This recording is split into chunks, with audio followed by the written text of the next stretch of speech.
విద్యాశాఖ అధికారులను వెంటనే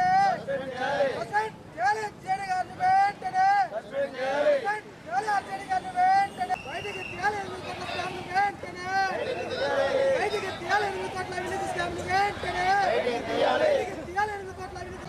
రాజకీయ నాయకుల ఐక్యత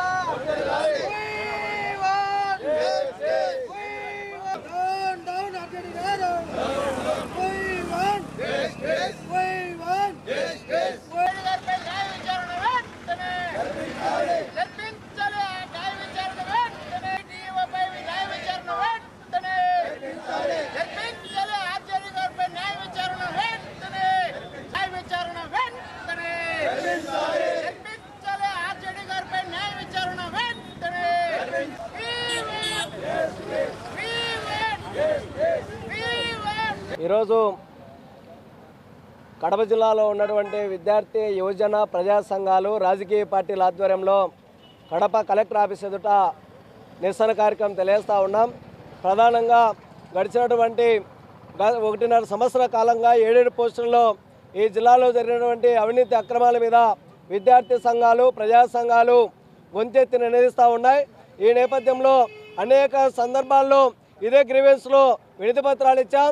దీంతో పాటు రాష్ట్రంలో ఉన్నటువంటి విద్యాశాఖ మంత్రితో సహా ఈ వినతి పత్రాలు ఇచ్చి 8 కోట్ల రూపాయల స్కాము 7 పోస్టులో జరిగింది ఆర్సీఎంలో అని చెప్పి అన్ని సంఘాలు కూడా ప్రశ్నించాయి.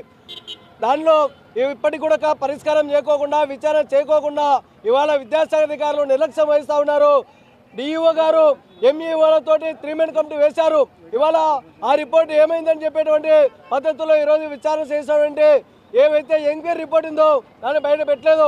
అది బయట పెట్టలేదని చెప్పి మేము ఆర్జేడీ గారిని కూడా కలిసాం. ఆయన కూడా డిప్యూటీ డిఈఓలతోటి ఓ కమిటీ వేశారు.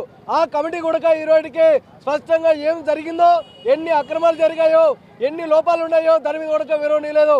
అందుకనే ఈరోజు విద్యార్థి సంఘాలుగా డిమాండ్ చేస్తూ ఉన్నాం. రాష్ట్ర ప్రభుత్వం విద్యాశాఖ మంత్రి స్పందించాలి. ఈ జిల్లాలో జరిగినటువంటి 7 పోస్టుల అక్రమాలలో 8 కోట్ల రూపాయలు జరిగింది. దానితో ఆధారాలతో సహించాం. ఇప్పటికైనా సరే మీరు విచారణ చేపట్టాలని, తక్షణమే ఎవరైతే దీనికి బాధ్యులుగా ఉన్నటువంటి ఆర్జేడీ డీఓలను సస్పెండ్ చేయాలని చెప్పి మేము డిమాండ్ చేస్తూ ఈరోజు ఈ ఆందోళన కార్యక్రమం చేపడతా ఉన్నాం.